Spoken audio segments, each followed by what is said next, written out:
kind of stagnant for Bitcoin and crypto. I do believe everyone is waiting to see what happens with all the enthusiasm, with all the bullishness about Bitcoin. What about Ethereum? Well, many people are predicting Ethereum is going to go a lot higher. It's about 1,600 right now, but many people feel like it could easily hit 2,500, 3,000, 5,000. I don't think it's going to hit 5,000 by the end of 2023, but who knows? Stranger things have happened, right?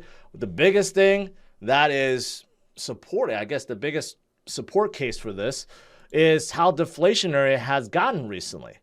So you can see here, overall, since switching to proof of stake, the supply change has been negative 5,423. Various periods it has gone up, various periods have gone down.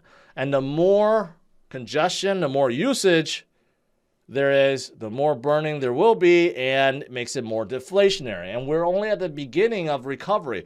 Imagine as we fully recover and we head into the next bull market, this is going to drop by tens of thousands to the hundreds of thousands, right?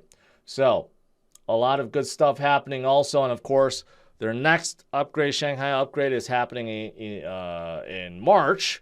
And then people that want to unstake can unstake if they want to.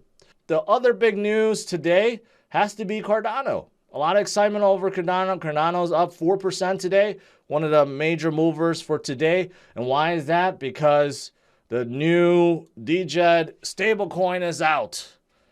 This has been in the works for like 2-3 years. This has been talked about since like 2020, at least, maybe even beforehand.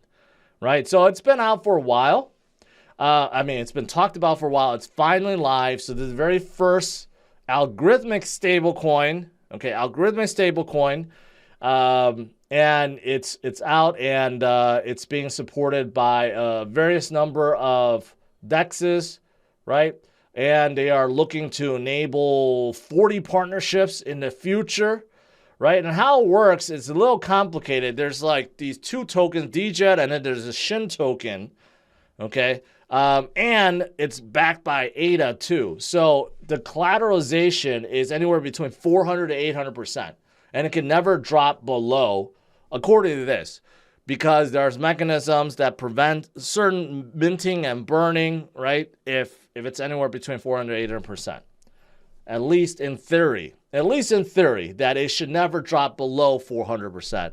If it does, I don't quite understand what happens, right? But there is this setup. And the other bad thing about this is that it's not available for U.S. residents. So the DJED platform is blocking me because I'm in the U.S. So unfortunately, if you're trying to mint some DJED, you cannot right now. Okay, I don't know if you can ever. They did restrict it from the U.S., so that's kind of a bummer. But with that said, most of you guys that are watching are outside the U.S. You can mint as much as you want, and maybe they'll change that later. Or you could access liquidity on one of the DEXs that is supporting it right now, right? But so far, about 16 million in DJED smart contracts, right? So it's a good number. Not super impressive, not in the billions, but it's building. It's building, and of course, in addition to DEXs, there's other partnerships coming. For example, there is like an Aave equivalent liquidity provider that's coming out Cardano soon. That's called Liquid, and they are going to support DJED. So there's a lot of other things that's happening right now within Cardano that makes it very exciting. Very exciting. Cardano also just passed 3.9 million wallets. Impressive. And let's not forget, over 74% of ADA tokens are staked right now within a Cardano pool. So there's that too. So the other thing is, a lot of excitement over Cardano, their DJED and DeFi, and everything else that's happening. Good stuff. Good stuff. What else is going on? Got to talk a little bit about Polygon. I talk about them quite a lot, but today they announced Hamilton Lane, which is a financial giant. They're a fund company closing in at $1 billion, okay, is tokenizing their $2.1 billion flagship fund on Polygon.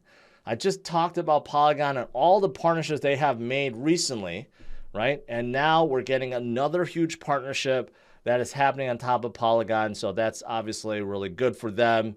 And in terms of their ZK-EVM testnet, right, the wallet addresses continue to grow, but they are getting ready to deploy this on the mainnet, which should be a game changer for Polygon as well.